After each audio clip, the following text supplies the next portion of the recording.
नमस्कार, India news देख रहे हैं आप। आपके साथ मैं हूं रोशनी सिंह और सीधे आपको भोपाल लिए चलते हैं, जहां पे मोहन कैबिनेट की बैठक हुई। उसको लेकर जानकारी देते हुए मंत्री प्रेस वार्ता करते नजर आ रहे हैं। कार्यों को लेकर इसकी समीक्षा करेंगे। प्रधानमंत्री धन धान्य कृषि योजना,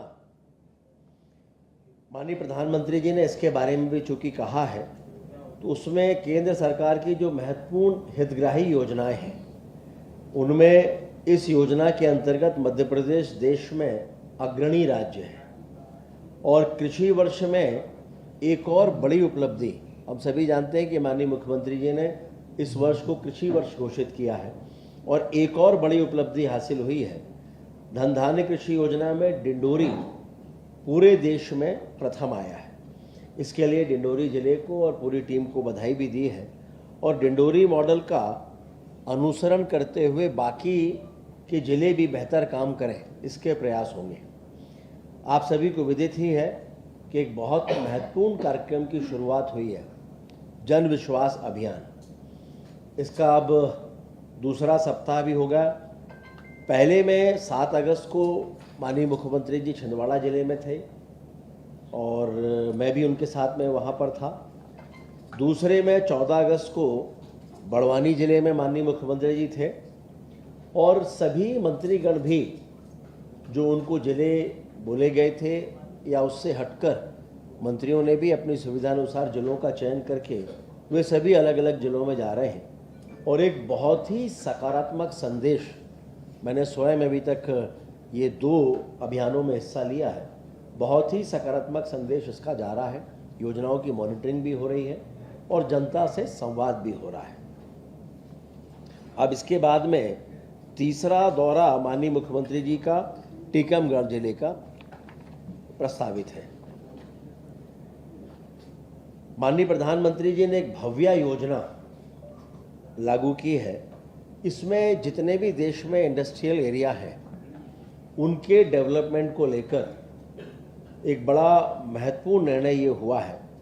इसमें 33,660 करोड़ रुपए की भारत औद्योगिक विकास योजना, जिसका नाम भव्य योजना है, इसको प्रारंभ किया है।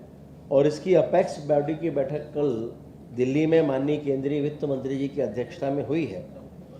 और हमें प्रसन्नता है कि मध्य प्रदेश को विभिन्न स्तरों पे दिल्ली में अंतर्राष्ट्रीय स्तर पर सराहना हो रही है। उसमें विक्रम उद्योगपुरी फेस 1, इसकी सफलता की भी सराहना वहाँ पर हुई है। यहाँ पर बड़ी इकाइयाँ जैसे पेप्सिको है, MDH मसाला है, फेना वॉल्वो है, आयशर है, अमूल है, प्लेग्रो है, स्कॉन है, बालाजी है, ये सब वहाँ पर स्थापित भी हो चुके हैं। और मध्य प्रदेश ने इसमें अभी तक जो पहल की है उसकी भी केंद्र सरकार ने सराहना की है। और मध्य प्रदेश देश के उन राज्यों में है, हम कह सकते हैं कि दूसरे नंबर का राज्य है। बाकी कई राज्यों ने तो एक एक योजना को ही प्रस्तावित किया है। मध्य प्रदेश ने 11 स्थानों का चयन करके प्रस्तावित किया है और लगभग 9,000 करोड़ से अधिक के प्रस्ताव वहाँ पर 8,000 करोड़ से अधिक लागत के प्रस्ताव 9,000 एकड़ के लिए भेजे हैं। इसमें मध्य प्रदेश में एक्सप्रेसवे आधारित औद्योगिक विकास पर अधिक जोर लगाया जा रहा है। और इसी के साथ साथ स्वाभाविक है कि महिला वर्कफोर्स भी इसमें अच्छी व्यवस्था के साथ लग सके, उसके लिए भारत सरकार के विशेष सहायता योजना के अंतर्गत 4 वर्किंग वुमेन हॉस्टल का भी इसमें निर्माण किया जाएगा। मध्य प्रदेश में जिन विषयों पर चर्चा हुई है उसमें आज अत्यंत महत्वपूर्ण है। हम सभी जानते हैं मध्य प्रदेश में माँ नर्मदा जी हम सभी की जीवनदायिनी है, मोक्षदायिनी है और प्रदेश की 35% से अधिक जनता प्रत्यक्ष अप्रत्यक्ष रूप से उनसे जुड़ी हुई है, उन पर निर्भर है। तो माँ नर्मदा जी का जल ये अविरल हो, इसके लिए अविरल माँ नर्मदा मिशन के गठन की स्वीकृति आज हुई है। इसमें इसके साथ साथ प्रदेश के सर्वांगीण विकास के लिए, यानी जिसमें जल संरक्षण, महिला सशक्तिकरण, हेल्थ और तकनीकी प्रगति, इन सबको गति देने के लिए लगभग 1,46,000 करोड़ रुपए की स्वीकृति आज हुई है, जिसमें लाडली बहना योजना के संचालन के लिए 1,14,365 करोड़ और मध्य प्रदेश लाडली लक्ष्मी योजना के लिए 16,326, प्रधानमंत्री मातृ वंदना योजना के लिए 2,137 करोड़, स्वास्थ्य योजनाओं के लिए 11,835 करोड़, कृषि शिक्षा अनुसंधान कृषि विस्तार के लिए 870 करोड़, वैज्ञानिक अनुसंधान नवाचार और क्षमता के लिए 492 करोड़। मध्य प्रदेश, इसके अलावा मध्य प्रदेश में आज सड़क विकास निगम, हम सभी जानते हैं कि इंफ्रास्ट्रक्चर में जिस तरह से मध्य प्रदेश में तेजी के साथ काम हो रहा है और आगामी 1 वर्ष में बहुत अधिक संख्या में एक्सप्रेसवे और ऐसी रोड्स जिनके बारे में पहले सोचा नहीं गया, वो सब भी मध्य प्रदेश में लिए जाने वाले हैं। और इनके लिए ये ठीक तरीके से संचालित हो सके तो मध्य प्रदेश सड़क विकास निगम में 35 नए पदों की स्वीकृति के लिए भी आज कैबिनेट में निर्णय हुआ है। 7 जो पहले के पद हैं उनकी निरंतरता के संदर्भ में भी आज कैबिनेट में चर्चा होकर निर्णय हुआ है।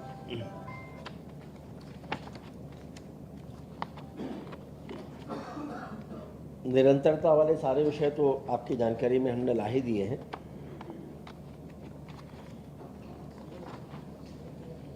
विज्ञान और प्रौद्योगिकी, इसमें जरूर मैं आपको बताना चाहूँगा कि जिसमें लगभग आगामी 5 सालों के लिए 492 करोड़ से अधिक की योजनाओं का प्रस्तावित किया गया है और कांग्रेस के शासनकाल में इस महत्वपूर्ण विभाग यानी विज्ञान एवं प्रौद्योगिकी, साइंस एंड टेक्नोलॉजी का कुल बजट हुआ करता था मात्र 6 करोड़ रुपए। आज उसका बजट है 734 करोड़ रुपए। ये दिखाता है कि विज्ञान और टेक्नोलॉजी, साइंस एंड टेक्नोलॉजी जैसे विभाग की किस तरह से कांग्रेस की सरकारों ने उपेक्षा की है। अभी आपको अविरल नर्मदा मिशन के बारे में जानकारी दी ही है। इसके अलावा अन्य विषय हैं जिसमें कुछ उपचार के देयकों की स्वीकृति है, कुछ की अनुशासनात्मक कार्रवाइयाँ हैं और न्यायालय के आदेश के पालन से संबंधित एक विषय है। इस तरह ये महत्वपूर्ण निर्णय आज माननीय मुख्यमंत्री जी की अध्यक्षता में कैबिनेट में पारित हुए। तो आप सभी को, मित्रों को धन्यवाद।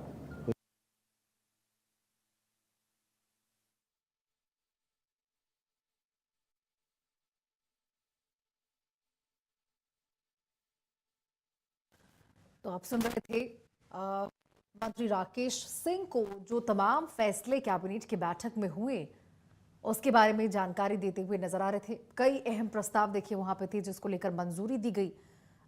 तमाम सरकार से जुड़ी योजनाएं थी, उसको लेकर लोगों तक पहुंचाने को लेकर, लंबे जो भी परियोजनाएं हैं उनके क्रियान्वयन को लेकर और बेहद महत्वपूर्ण योजनाएं सरकार की डॉक्टर मोहन कैबिनेट की बैठक में जिनको मंजूरी दी गई, बड़े बड़े प्रस्ताव जो रखे गए थे, अब उनको जो मंजूरी मिली है उसी के बारे में जानकारी देते हुए सामने मीडिया के मौजूद थे मंत्री